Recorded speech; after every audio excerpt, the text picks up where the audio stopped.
Dalam perjalanan hidup kita sebagai orang Kristen, kita sering diajarkan untuk menjadi pribadi yang selalu tegar, yang terlihat kuat, dan tidak boleh menunjukkan kelemahan kita kepada orang lain.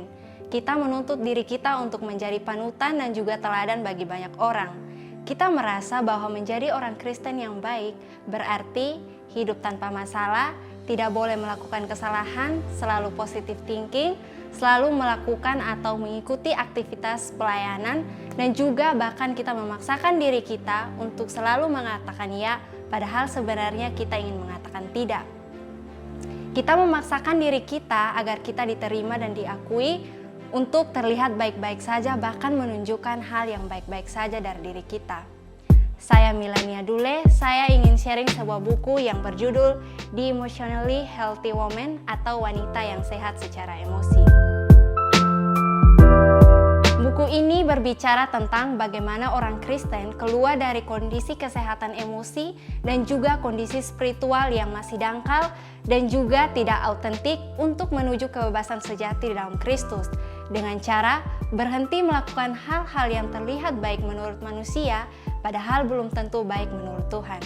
Tahukah teman-teman bahwa konsekuensi kita terlalu berharap kepada manusia daripada Tuhan akan membawa bencana bagi kesehatan emosi kita, terhadap relasi kita dengan orang lain, dan juga terhadap relasi kita dengan Tuhan.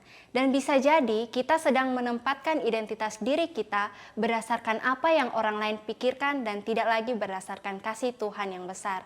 Kita akan cenderung ingin terlihat baik-baik saja, ingin menunjukkan hal yang baik-baik saja dari dalam diri kita, ingin membuat orang lain bergantung dan selalu mengandalkan diri kita, dan juga kita akan sulit mengekspresikan perasaan-perasaan tertentu seperti kemarahan, kesedihan, dan juga kedukaan. Namun, apakah berarti kita harus bebas secara leluasa menunjukkan kelemahan kita kepada orang-orang? Tentu saja tidak seperti itu, teman-teman. Kita harus tetap realistis bahwa kita hanyalah manusia yang biasa dan juga terbatas. Dan Tuhan pun berkata bahwa segala sesuatu ada waktunya. Ada waktunya kita untuk senang dan bersuka cita, bahkan ada waktunya kita untuk bersedih dan berduka cita. Mari kita mengingat kembali bahwa Yesus pun pernah mengalami di kondisi yang tidak baik-baik saja, yaitu dalam Matius 26 ayat 38, lalu katanya kepada mereka, hatiku sangat sedih seperti mau mati rasanya, tinggallah di sini dan berjaga-jagalah dengan aku. Yesus berkata demikian pada saat ia hendak diserahkan dan dibawa untuk diadili. Di sini menunjukkan bahwa Yesus merasa takut, merasa sedih dan juga merasa tidak mampu, bahkan ia mengatakan seperti mau mati rasanya. Mengapa Yesus menunjukkan kelemahannya? Ia ingin kita menyadari bahwa ia sangat mengerti kegelisahan kita, bahkan seluruh perasaan kita. Ia ingin membuat kita sadar bahwa dia pun pernah di posisi tidak baik-baik saja. Namun berbeda, ia bisa melaluinya dan bisa memperoleh kemenangan. Dan kemenangan itu bisa kita rasakan sampai saat ini. Dan seharusnya respon kita atas kemenangan itu yaitu hidup selayaknya orang yang sudah dimerdekakan. Merdeka artinya mati dari cara hidup yang lama seperti pemikiran, perkataan maupun perilaku-perilaku yang lama, yaitu keberdosaan kita. Jadi teman-teman, buku ini sangat tepat untuk menolong kita dan bahkan mengarahkan kita menjadi orang-orang Kristen yang autentik. Dalam buku ini pun terdapat 8 hal atau 8 bagian bagaimana cara kita untuk menghentikan 8 hal-hal yang tidak seharusnya kita lakukan.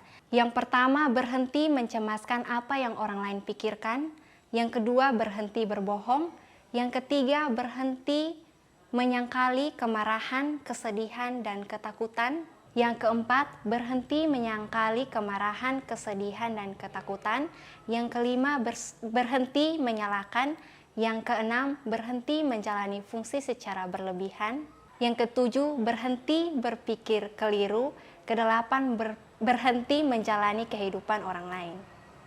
Nah, teman-teman, tentunya buku ini sangat menarik karena bagian-bagiannya pasti sangat relate dengan kehidupan kita. Buku ini sangat bagus dan sangat direkomendasikan untuk dibaca karena ditulis berdasarkan pengalaman hidup pasangan suami istri Gary Scacero dan Peter Scacero, dan buku ini juga ditulis berdasarkan prinsip-prinsip Alkitab sehingga sangat cocok untuk semua kalangan. Bagi teman-teman yang tertarik dan ingin membeli buku ini, bisa langsung datang ke Sekretariat Perkantas Liliba dan juga bisa langsung follow akun Instagram @bukutpsku dan bisa pesan via DM atau juga pesan di nomor kontak yang tertera di bio. Terima kasih, Shalom.